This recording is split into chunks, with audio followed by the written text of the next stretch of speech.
বন্ধুরা নমস্কার। বিষয় জরা ব্যাধি মৃত্যু নিয়ে।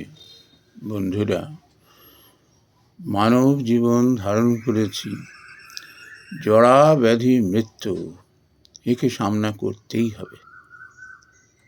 বন্ধুরা, আমরা সমাজে দুই ধরনের মানুষকে দেখতে পাই।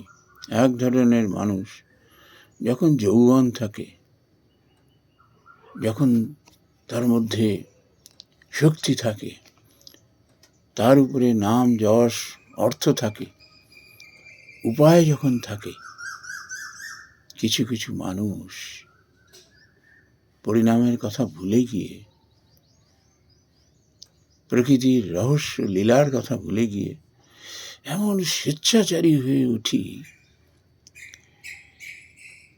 যে শেষ জীবন তার, কিংবা জীবনের মধ্যভাগেও যে কি চরম পরিণতি হয়, আমি সে বিষয়ে যাচ্ছি না। আমি সেই মানুষগুলোর কথাই বলছি, জরা ব্যাধি মৃত্যুকে সে কীভাবে হাসি মুখে সাদরে গ্রহণ করবার মতো তার শক্তি রয়েছে। বন্ধুরা, এই মানুষগুলোকে আমি বেশিরভাগ ক্ষেত্রে কোথায় দেখেছি জানেন? হাসপাতালে।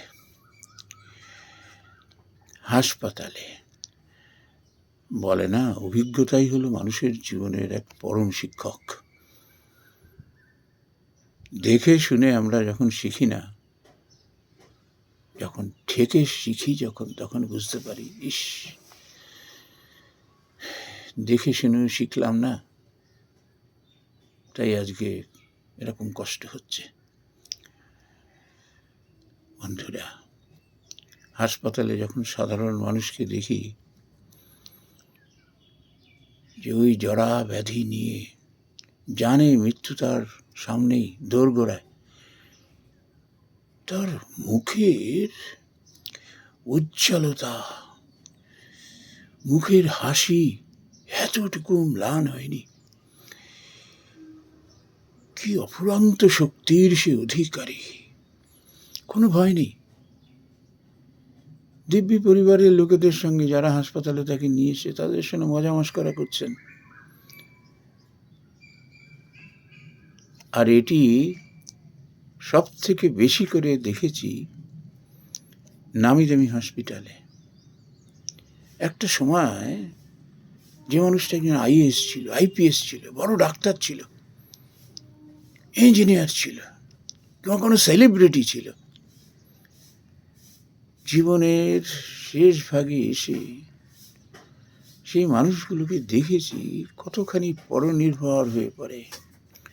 পরিবারের লোকজন ধরে ধরে নিয়ে এসছে, তার স্মৃতিশক্তির উপরে কোনো কন্ট্রোল নেই, বুদ্ধির উপরে কন্ট্রোল নেই, শরীরের উপরে কোনো কন্ট্রোল নেই, পরনির্ভর।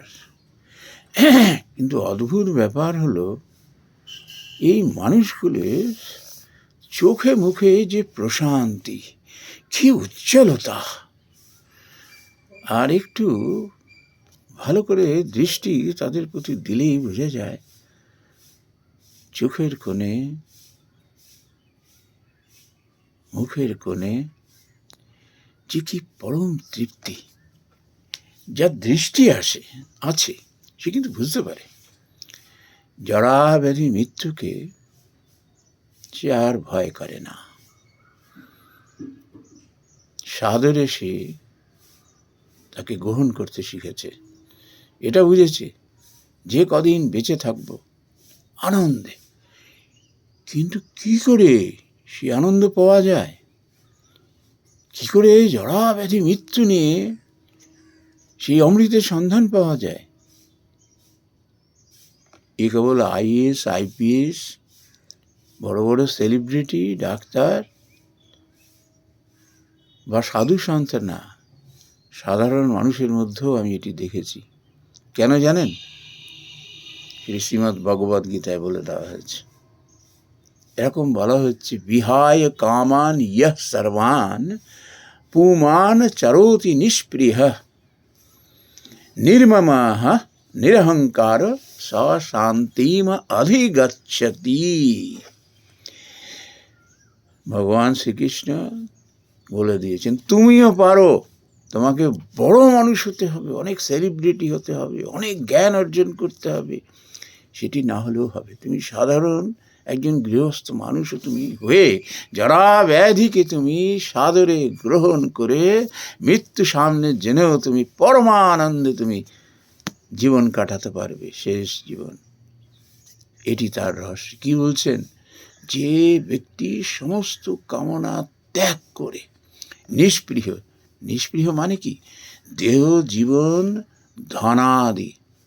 ধন আদি এগুলো পেল কি না পেল সে বিষয়ে একেবারে স্পৃহা শূন্য আর নির্মম, এই আমার দেহ, আমার ছেলে, আমার বিদ্যা, আমার পদ, এই আমার সে একেবারে বিসর্জন দিয়ে দেয়, স্পৃহা শূন্য, নিরহংকার। আমি ধনী, আমি মানি, আমি সাধু, আমি মহাপুরুষ, এসব থেকে সে দূরে থাকে, এই আমি থেকে অনেক দূরে। এই জন্য নাম, যশ, পদ, অর্থ, লোকবল এগুলো পাওয়া যায়, কিন্তু দুঃখের বিষয় এগুলো হলো ক্ষণস্থায়ী, চলে যায়। একটা সময় যখন আসে চলে যায়, তাকে ছেড়ে দিতেই হবে। কিন্তু আমরা বেশিরভাগ মানুষ হাউতাস করতে করতেই জরার ব্যাধিকে না আলিঙ্গন করে তাকে দ্রুত গ্রহণ করতে থাকি, মৃত্যু ভয়ে কাল কাটাতে থাকি। কিন্তু যারা নির্মম, নিরহংকার, স্পৃহা শূন্য,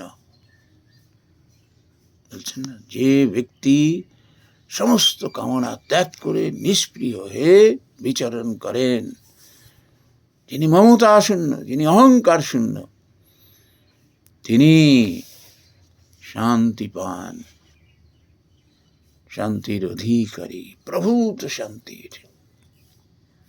সে জানে, তার জ্ঞান তার দৃষ্টি খুলে দেয়। সে জানে এই পার্থিব সম্পদ আমার দেহের সঙ্গে একদিন চলে যাবে। আমার দেহ নিয়েও যেমন কেউ একেবারে ভেঙে পড়বে না, হাউতাস করতে থাকবে না, তেমনি এই আমার যত নাম, যশ, অর্থ একটা সময় চলে যাবে, তাকে যেতে দিতেই হবে। একে নিয়ে পড়ে থাকলে হবে না, তাহলে পরেই কিন্তু এই অশান্তি, জরা এবং ব্যাধিকে দ্রুততার সঙ্গে আলিঙ্গন করা, মৃত্যু ভয়ে ভীত হয়ে থাকা সদা। যারা স্পৃহা শূন্য, মমতা শূন্য, নিরহংকারী,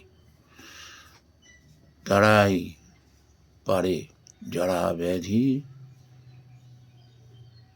মৃত্যুকে সঙ্গে নিয়েও মহানন্দে দিন কাটাতে। তারা কখনো আমি করেন না। তারা জানেন ভগবান এই দেহটি দিয়েছেন, একটা সময় তিনি নিয়ে নেবেন। আমার নাম, যশ, অর্থ যা কিছু দিয়েছেন, সময় হলে তিনি আবার সেটি নিয়ে নেবেন। পড়ে থাকবো খালি আমি একা, অনলি ওয়ান, অ্যাবসলিউটলি অ্যালোন। তখন তিনিই সঙ্গ দেবেন। কি করে বোঝা যায়? যখন ওই যে বললাম যে মানুষগুলো জরা ব্যাধি মৃত্যু জেনেও মহা আনন্দে দিন যাপন করছেন, পরনির্ভর হয়ে পড়েছেন, তার স্মৃতিশক্তি তার কন্ট্রোলে নেই, তার শরীর তার কন্ট্রোলে নেই, তথাপি তার মধ্যে কি উজ্জ্বলতা, চোখ মুখ দিয়ে যেন আনন্দ টিকরে বেরাচ্ছে। যার দৃষ্টি আছে সে বুঝতে পারে এর মধ্যে যে কি শান্তি বিরাজমান। এমন মানুষকে না সবাই একটু স্পর্শ করতে পারলে ধন্য হয়ে যায়, এত পবিত্র হয়ে যান না তারা। এই জন্য বলে শিক্ষা, পার্থিব সম্পদ লাভ করা যায়, তুমি যেরাম পরিশ্রম করবে সেই অনুযায়ী তুমি পাবেই পাবে। কিন্তু এটি চারটিখানি ব্যাপার নাই, এটির জন্য শিক্ষা। সেই শিক্ষাটি কি? জ্ঞান লাভ করা। জ্ঞানটা কি? এই সত্যকে লাভ করা যে এই শরীর ক্ষণস্থায়ী, এটি চলে যাবে, তোমার নাম, যশ, অর্থ, শক্তি সব চলে যাবে, কিন্তু চলে যাওয়ার পরেও কিন্তু তুমি শেষ হয়ে যাবে না যদি জরা ব্যাধি মৃত্যুকে তুমি সাগ্রহে গ্রহণ করতে পারো, যদি গ্রহণ করতে শেখো। এবং তার জন্য দরকার হলো এইটা, বিহায় কামান ইয়ে সর্বান পুমান চরোতি নিষ্প্রিয় নির্মম নিরহংকার সা শান্তিম অধিগচ্ছতি। নমস্কার বন্ধুরা।